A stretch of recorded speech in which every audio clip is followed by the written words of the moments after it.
માં ખેડૂતો સાથે લાખોની ટ્રેક્ટર છેતરપિંડીનો મામલો સામે આવ્યો છે। ટ્રેક્ટર ભાડે આપનાર ખેડૂતનો આક્ષેપ છે કે 4 શખ્સોએ 87 લાખ રૂપિયાના 16 ટ્રેક્ટર અને 7 ટ્રોલી ભાડે લઈ કરાર પૂર્ણ થયા બાદ પણ પરત આપ્યા નથી। આ ટ્રેક્ટરો સોલાર કંપની અને વિવિધ કન્સ્ટ્રક્શન સાઇટ પર ચલાવવામાં આવ્યા હોવાનું સામે આવ્યું છે। મેવડા, રીંચવાડ, નાથાવા સહિતના 10 ગામના ખેડૂતો આ કૌભાંડનો ભોગ બન્યા છે। સમગ્ર મામલે માલપુર પોલીસ મથકે 4 આરોપીઓ સામે છેતરપિંડી અને ગુનાહિત કાવતરાનો ગુનો નોંધી વધુ તપાસ હાથ ધરવામાં આવી છે। તો 87 લાખના ટ્રેક્ટરને લઈ 4 વ્યક્તિ ફરાર થઈ ગયા હોવાની જાણકારી છે। 10 ગામના ખેડૂતો સાથે લાખોની છેતરપિંડીની આ ઘટના કે જેમાં ખેડૂતો 16 ટ્રેક્ટર 7 ટ્રોલી પરત ન આપી હોવાની વાત કરી રહ્યા છે અને તેઓ સાથે ઠગાઈ થઈ છે।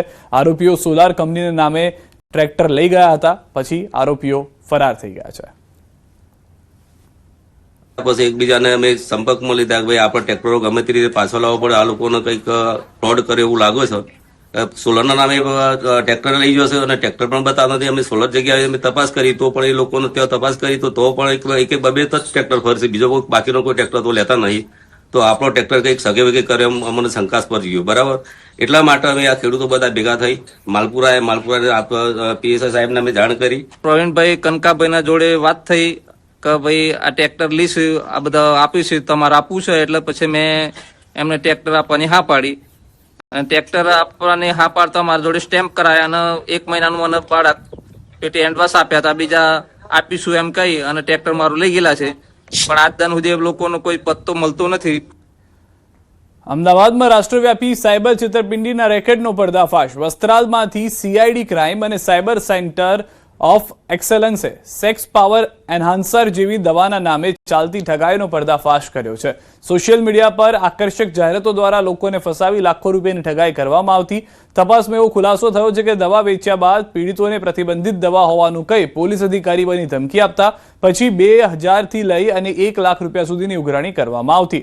પોલીસે કાર્યવાહી દરમિયાન 44 મોબાઈલ, 23 કમ્પ્યુટર, 14 બેંક કીટ અને મોટી સંખ્યામાં સિમ કાર્ડ જપ્ત કર્યા છે। દેશભરમાં 5000 થી વધુ લોકો સાથે છેતરપિંડી થઈ હોવાની આશંકા છે। સમગ્ર રેકેટના માસ્ટરમાઇન્ડ સહિત અન્ય સંડોવાયેલા આરોપીઓ અંગે વધુ તપાસ હાથ ધરાઈ છે। આમાં કોલ સેન્ટર ધરાવતી ગેંગ 2 રીતે એક્સટોર્શનની કામગીરી કરતી હતી અને ટેકનોલોજીનો દુરુપયોગ કરતી હતી। આ ઉપરાંત જણાવવાનું કે જે દવાઓ બજારમાં 80 થી 100 રૂપિયાની મળે છે એ દવાઓ આ નાગરિકોને 2000 થી 3000 રૂપિયામાં વેચતી પણ હોવાનું ધ્યાન પર આવેલ છે। આશરે ભારતમાંથી 4000 થી 5000 નાગરિકોને ભોગ બનાવેલા છે। રાજકોટના ઉપલેટાના ચીખલિયા ગામમાં એસઓજીને મોટી સફળતા મળી છે। એસઓજીએ રહેણાંક મકાનમાં દરોડા પાડીને વનસ્પતિજન્ય ગાંજાના મોટા જથ્થા સાથે એક આરોપીને ઝડપી પાડ્યો છે। મકાનમાંથી 17 કિલોથી વધુ પ્રતિબંધિત ગાંજાનો જથ્થો મળી આવ્યો। પોલીસે નશાના કાળો કારોબારમાં સંડોવાયેલા મુખ્ય આરોપી સહિત લાખો રૂપિયાનો મુદ્દામાલ જપ્ત કર્યો। પોલીસે ગાંજા અને મોબાઈલ ફોન સહિત અંદાજે 8,72,000 રૂપિયાનો મુદ્દામાલ જપ્ત કર્યો। પોલીસની પ્રાથમિક પૂછપરછમાં ખુલાસો થયો છે કે આ ગાંજાનો જથ્થો અન્ય 2 ભાગીદારો સાથે મળીને ખાસ વેચાણ માટે લાવવામાં આવ્યો હતો। પોલીસે અન્ય 2 વોન્ટેડ શખ્સોને પકડવા ચક્રો ગતિમાન કરી આગળની કાયદેસરની કાર્યવાહી હાથ ધરી છે।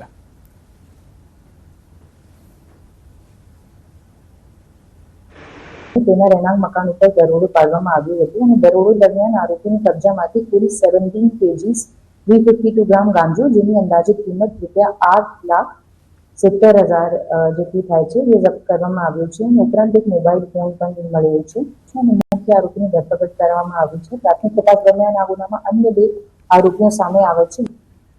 અમદાવાદના મેઘાણીનગરમાં 5 વર્ષની બાળકી સાથે છેડતીનો ગંભીર મામલો સામે આવ્યો છે। બાળકીની માતાની ફરિયાદના આધારે પોલીસે 73 વર્ષીય આરોપી સામે પોક્સકો સહિતની કલમો હેઠળ ગુનો નોંધી તેની ધરપકડ કરી છે। પ્રાથમિક તપાસ મુજબ આરોપી બાળકીને રમાડવાના બહાને બોલાવી તેની સાથે અયોગ્ય વર્તન કરતો હોવાનો આરોપ છે। જાણ થતાં પોલીસે તાત્કાલિક કાર્યવાહી હાથ ધરી હતી। હાલ સમગ્ર મામલે વધુ તપાસ ચાલી રહી છે। મેઘાણીનગર પોલીસ તાત્કાલિક જગ્યા ઉપર પહોંચેલ અને બાળકીના જે વાલી છે એમને પૂછપરછ કરી તાત્કાલિક ફરિયાદ દાખલ કરવામાં આવી।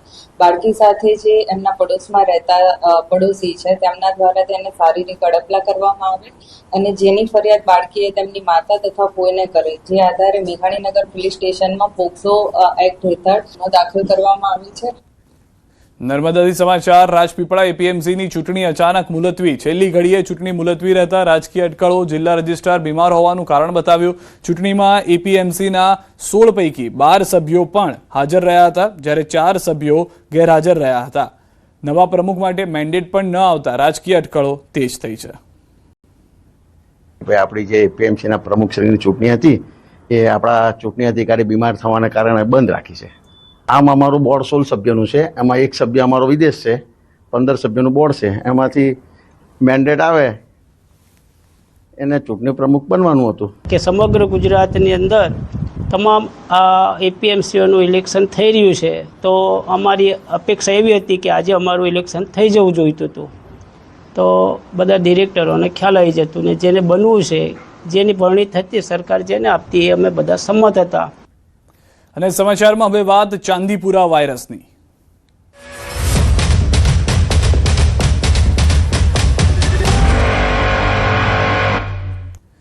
મહેસાણા જિલ્લામાં ચાંદીપુરા વાયરસનો પગપેસારો. વિસનગર તાલુકાના બાળકમાં ચાંદીપુરા વાયરસ આવ્યો છે. ચાંદીપુરા વાયરસવાળા બાળકને વડનગર સિવિલમાં સારવાર અર્થે ખસેડાયો. ચાંદીપુરા વાયરસથી આરોગ્ય વિભાગ દોડતું થયું છે. હાલમાં ચાંદીપુરા વાયરસનો જે રોગ છે તે કેટલાક વિસ્તારની અંદર જોવા મળી રહ્યો છે. વારંવાર દવાનો છંટકાવ કરવામાં આવી રહ્યો છે. કેટલાક એવા વિસ્તારો કે જ્યાં આગળ એકાદ કેસ પણ નોંધાય તો ત્યાં પણ આરોગ્ય વિભાગ તરફથી પૂરતી તકેદારી રાખવામાં આવી રહી હોવાની જાણકારી મળી રહી છે. હાલમાં મહેસાણા જિલ્લાથી આ સમાચાર કે જ્યાં આગળ વિસનગર તાલુકાના બાળકમાં ચાંદીપુરા વાયરસ આવ્યો છે. મહેસાણા જિલ્લામાં ચાંદીપુરા વાયરસને લઈને વડનગર સિવિલમાં બાળકને સારવાર અર્થે ખસેડવામાં આવ્યો છે. તો ગુજરાતમાં ચાંદીપુરા વાયરસથી 3 બાળકોના મૃત્યુ પણ થઈ ચૂક્યા છે. ત્યારે સમગ્ર મામલે આરોગ્ય મંત્રીએ જણાવ્યું કે વાયરસના કારણે ગોધરાના 2 અને હિંમતનગરના સારવાર લઈ રહેલા રાજસ્થાનના 1 બાળકનું મોત નીપજ્યું છે. હાલ વડનગરની હોસ્પિટલમાં વધુ 1 બાળક સારવાર હેઠળ છે. પરિસ્થિતિને જોતા આરોગ્ય મંત્રીએ તાત્કાલિક ટીમોને કામગીરીના આદેશ આપ્યા છે. પ્રભાવિત વિસ્તારોમાં દવાનો છંટકાવ કરીને સર્વેની કામગીરી પૂર્ણ કરી દેવામાં આવી છે. ગત વર્ષના તમામ 61 પ્રભાવિત સ્થળોએ પણ ફરીથી સર્વે હાથ ધરાશે. ખાનગી હોસ્પિટલોને તકેદારી રાખવા સૂચના અપાઈ છે અને લોકોને અફવાઓથી દૂર રહેવા પણ અપીલ કરાઈ છે. તો ચાંદીપુરા વાયરસથી અત્યાર સુધીમાં 3 બાળકોના ડેથ થયા છે અને 1 બાળક વિસનગરનું છે, જેને અમે વડનગર હોસ્પિટલની અંદર દાખલ કર્યું છે, જે પોઝિટિવ છે. એટલે આ સાવચેતીના ભાગરૂપે અમારી ટીમ બધી જ જગ્યાએ કામગીરી કરી રહી છે. સાબરકાંઠામાં ચાંદીપુરા વાયરસને લઈને વધતી ચિંતા વચ્ચે હિંમતનગરના ધારાસભ્યએ સિવિલ હોસ્પિટલની મુલાકાત લીધી હતી. તાજેતરમાં ચાંદીપુરા વાયરસના કારણે 3 બાળકોના મોત થતા ચિંતા વધી છે. ત્યારે ધારાસભ્ય વીડી ઝાલાએ સારવાર હેઠળ રહેલા 2 બાળ દર્દીઓની મુલાકાત લઈ તેમના સ્વાસ્થ્ય અંગે માહિતી મેળવી હતી.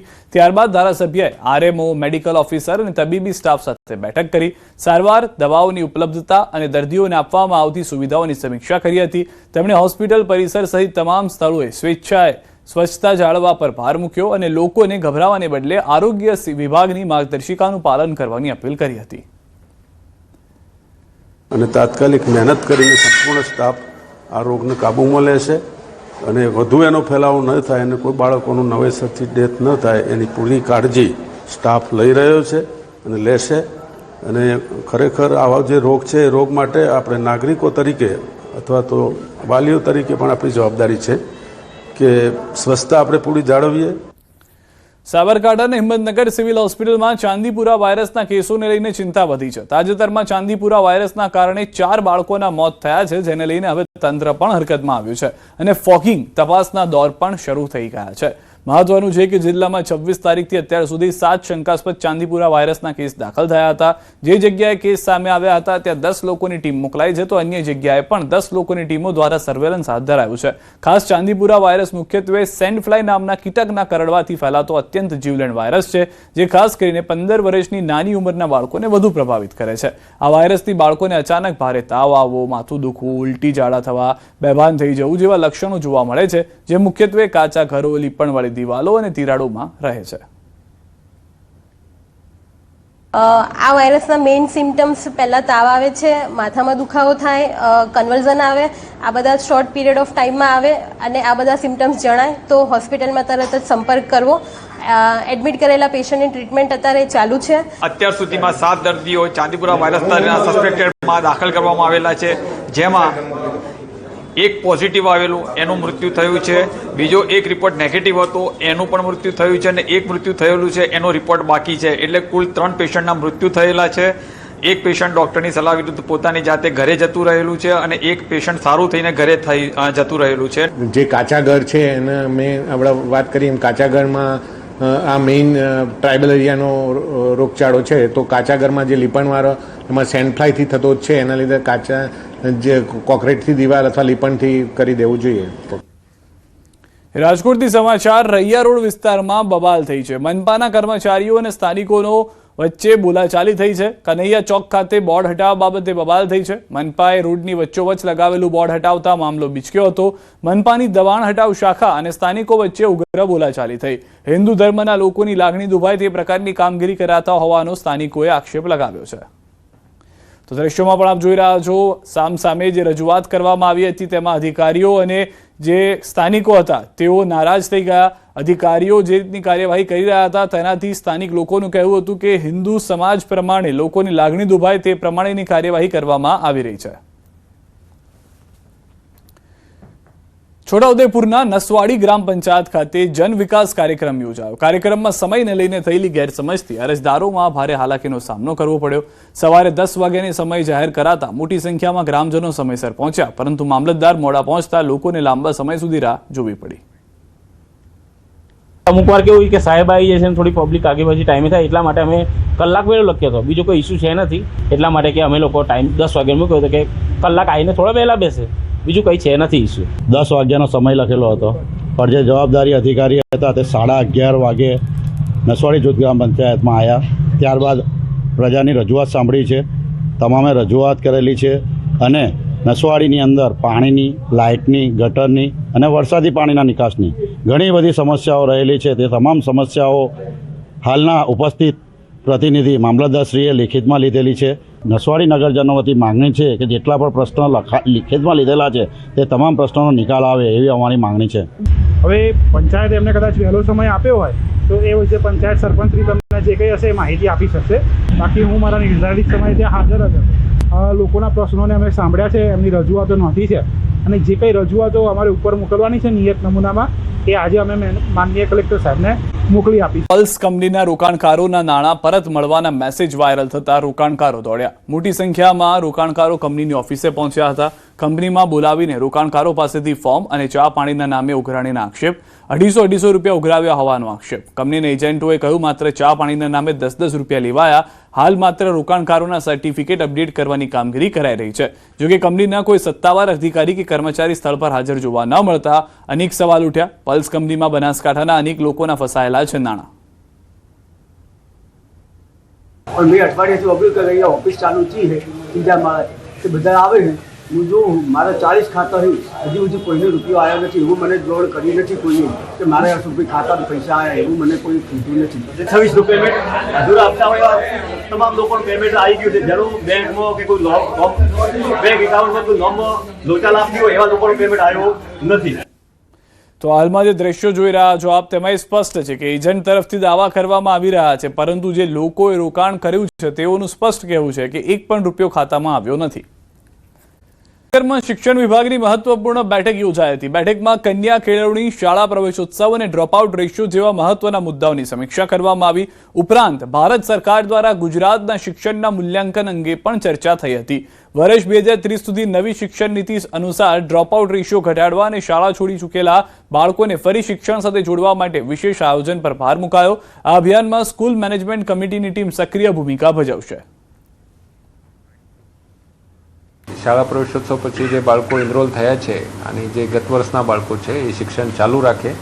અગાઉના કોઈ બાળકો કોઈ સામાજિક આર્થિક પરિસ્થિતિ અથવા નૈસર્ગિક આપત્તિના લીધે શાળામાંથી અત્યારે ડ્રોપઆઉટ થયા છે તો એ બાળકોના પણ વાલીઓ સાથે સંપર્ક કરી સમાજ આગેવાન અને એસએમસીની મદદ લઈને આ બાળકો પણ પુનઃ શાળામાં આવે એ માટેના પણ પ્રયાસો હાથ ધરવામાં આવેલ. લગ્નને લઈને ખેડાના સાંસદ દેવસિંહ ચૌહાણનું સ્ફોટક નિવેદન. ગુજરાતના કેટલાક ગામોમાં બાળ લગ્નનો કુરિવાજ હોવાનો સ્વીકાર. આંકડાકીય માહિતી સાથે જાહેર કાર્યક્રમમાં જ કર્યો સ્વીકાર. મહેમદાબાદમાં 48 બાળકીઓ કુમળી વયે માતા બની. દેવસિંહ ચૌહાણનું આ નિવેદન છે. એનો અર્થ એ કે આ 50 દીકરીઓના બાળ લગ્ન થયા. આ 50 બાળ લગ્ન થયા તેમાં સમાજ સુરક્ષા વિભાગ નિષ્ફળ છે. તેના સાથે અમે પણ જનપ્રતિનિધિ તરીકે નિષ્ફળ છીએ. બાળ લગ્ન માટે લોક જાગૃતિ લાવવી અત્યંત જરૂરી છે તેવી વાત પણ દેવસિંહ ચૌહાણ તરફથી કરવામાં આવી છે. બાળ લગ્ન જે 50 દીકરીઓ કરી તો આપણો સમાજ સુરક્ષા વિભાગ પણ એની જવાબદારીમાં નિષ્ફળ છે. અને જવાબદારીમાં કોઈ વિભાગ નિષ્ફળ નથી, અમે નિષ્ફળ છીએ. અમે નિષ્ફળ છીએ જનપ્રતિનિધિ તરીકે. અમે એ સંદેશો નીચે સુધી પહોંચાડી શક્યા નથી અથવા તો લોક નેતા તરીકે લોક કેળવણી આપી શક્યા નથી કે તમે તમારી દીકરીનું બાળ લગ્ન કરીને અહિત કરીને. ઉનામાં વિદ્યાર્થીને દારૂ લેવા મોકલનારા શિક્ષકની ધરપકડ. ઉના પોલીસે હરેશ ગીરી ગોસ્વામીની ધરપકડ કરી છે. ઉનાના ખાપટ ગામે વિદ્યાર્થીને દારૂ લેવા મોકલાયા હતા. પોલીસે પ્રોહિબિશનની કલમ 65 મુજબ ગુનો નોંધ્યો છે. ખાપટ પ્રાથમિક શાળાના આચાર્ય દ્વારા ઉના પોલીસમાં ફરિયાદ નોંધાવી હતી.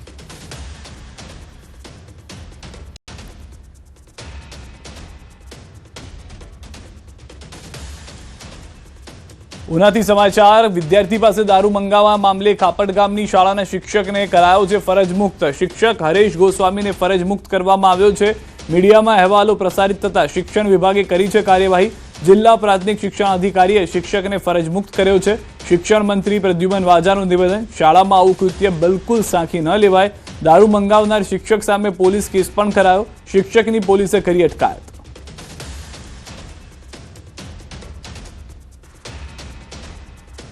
તાત્કાલિક અસરથી ફરજ મોકૂફી હેઠળ મૂકવામાં આવ્યા છે. આ ઘટનામાં તપાસ સમિતિની પણ રચના થઈ ગઈ છે અને તપાસ સમિતિના અહેવાલના આધારે શિક્ષાત્મક કાર્યવાહી પણ કરવામાં આવશે. આવું કૃત્ય ક્યારેય પણ સાંખી લેવાય નહીં. ગીર સોમનાથ જિલ્લાના પોલીસ અધિક્ષકશ્રી સાથે પણ વાત કરી અને આ ઘટનામાં કાયદેસર પોલીસની કાર્યવાહી કરવા માટે સૂચના આપેલી હતી. ઉનાની ખાપટ સ્કૂલ મુદ્દે શિક્ષણ વિભાગના અગ્ર સચિવ મિલિંદ તોરવણેનું નિવેદન. શિક્ષક વિરુદ્ધ ગુનો દાખલ કરવામાં આવ્યો છે. તો એ માટે અત્યારે શાળા પ્રવેશોત્સવ પછી જે બાળકો એનરોલ થયા છે અને જે ગત વર્ષના બાળકો છે એ શિક્ષણ ચાલુ રાખે. અગાઉના કોઈ બાળકો કોઈ સામાજિક આર્થિક પરિસ્થિતિ અથવા નૈસર્ગિક આપત્તિના લીધે શાળામાંથી અત્યારે ડ્રોપઆઉટ થયા છે તો એ બાળકોના પણ વાલીઓ સાથે સંપર્ક કરી સમાજ આગેવાન અને એસએમસીની મદદ લઈને આ બાળકો પણ પુનઃ શાળામાં આવે એ માટેના પણ પ્રયાસો. ટ્રેનના એન્જિનમાંથી નીકળ્યો છે ધુમાડો. ચેકોટ સ્ટેશન નજીકથી પસાર થતી ટ્રેનમાં ઘટના. એન્જિનમાંથી ધુમાડો નીકળતા અફરાતફરી મચી. ઘટનાની જાણ થતાં જ દાહોદ નગરપાલિકાની ફાયર ફાઇટર ટીમ તાત્કાલિક ઘટના સ્થળે દોડી આવી હતી. ફાયર વિભાગના જવાનોએ ટૂંક સમયમાં જ આગ અને ધુમાડા પર સંપૂર્ણ કાબુ મેળવ્યો. એન્જિનમાં શોર્ટ સર્કિટ થવાને કારણે ધુમાડો નીકળ્યો હોવાનું પ્રાથમિક અનુમાન લગાવવામાં આવી રહ્યું છે. તે સર્જેલા અકસ્માતના હચમચાવતા સીસીટીવી સામે આવ્યા છે. શાસ્ત્રીનગરમાં ડીપીએસ સ્કૂલની બસ અને મહાનગરપાલિકાના ખાડાએ યુવકનો ભોગ લીધો છે. મુખ્ય રોડ પર વળાંક પાસે જ ખાડો હોવાથી ડ્રાઈવરે ગફલત ભરી રીતે બસ વાળી. અચાનક બસ વાળતા બાઇક ચાલક યુવક બસના પાછળના ટાયરમાં આવી ગયો. ઘટના સ્થળે જ બાઇક ચાલક યુવકનું મોત નીપજ્યું.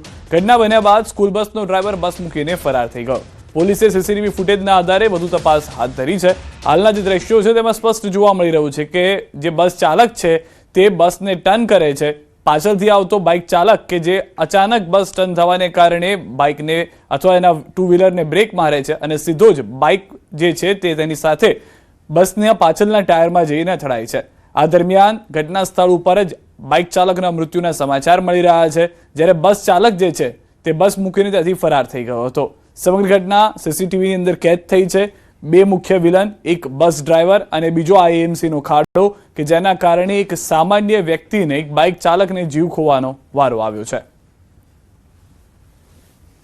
અમદાવાદના શાસ્ત્રીનગર પાસે ડીપીએસ સ્કૂલ બસે અકસ્માત સર્જ્યો છે અને એક યુવકનું મોત થયું છે. એ દ્રશ્ય હું આપને બતાવીશ. હાલ આપ જે જોઈ શકો છો કે અહીંયા શાસ્ત્રીનગર પાસે એક જે ખાડો જે છે તે મનપા દ્વારા જે ખાડો એ ખોદવામાં આવેલો છે તેનું કામ ચાલી રહ્યું છે મુખ્ય રોડ પર, અને બીજી તરફ ડીપીએસના સ્કૂલ બસ જે છે તે ચાલક જે ગફલતભરી રીતે એ ડ્રાઈવરે સ્કૂલ બસ વળાંકમાં લીધી અને તેના કારણે એક બાઇક સવાર જે છે તે સ્કૂલને જે બસ હતી એની પાછળના ભાગે ટાયરમાં આવી જતાં તેનું મોત થયું છે.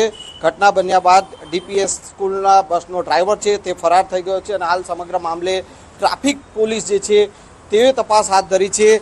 જે ઘટના બની છે તેના સીસીટીવી પણ સામે આવ્યા છે કે જેમાં ડ્રાઈવર જે છે તે એ પોતે જે બસ જે છે તે ગફલતભરી રીતે વળાંક લેતો નજરે પડે છે અને આ એ ઘટના જગ્યા છે કે જ્યાં ઘટના બની હતી એના સીસીટીવી સામે આવ્યા છે અને હવે ટ્રાફિક પોલીસે જે આ સમગ્ર મામલે તપાસ શરૂ કરી છે. સંજય ટાંક, ન્યૂઝ 18 ગુજરાતી, અમદાવાદ.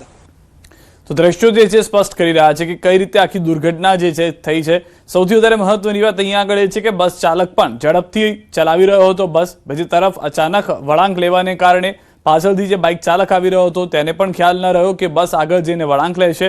ત્યારબાદના દ્રશ્યો આપ જુઓ કે જ્યાં આગળ લોકો જે છે તેઓ રોષમાં જોવા મળી રહ્યા છે, બસની અંદર ઘૂસી ગયા હતા. જે બાઇક ચાલક છે તેઓનું તો ઘટના સ્થળે જ મૃત્યુ થઈ ગયું, સારવારમાં તેઓને જોવા ન મળ્યું કોઈ અન્ય વ્યક્તિ. બીજી તરફના દ્રશ્યો સુરત અને જૂનાગઢના પણ અમે આપને બતાવી રહ્યા છે. સુરતની અંદર બસ ટ્રક પાછળ અથડાતા અકસ્માત થયો. હજીરા ઓએનજીસી નજીક અકસ્માત થયો. રસ્તા પર ઉભેલા ટ્રક સાથે બસ અથડાતા 29 લોકો ઇજાગ્રસ્ત થયા. તમામ ઇજાગ્રસ્તોને સારવાર માટે હોસ્પિટલમાં ખસેડવામાં આવ્યા. અકસ્માતમાં તમામ લોકોની નાની મોટી ઈજા થઈ છે. આ તરફ જૂનાગઢ વંથલી પાસે અકસ્માતમાં વૃદ્ધ દંપતીનું મૃત્યુ થયું.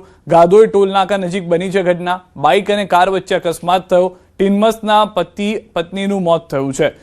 મૃતદેહને સિવિલ હોસ્પિટલ ખસેડવામાં આવ્યો છે. અકસ્માત મામલે પોલીસે તપાસ હાથ ધરી છે.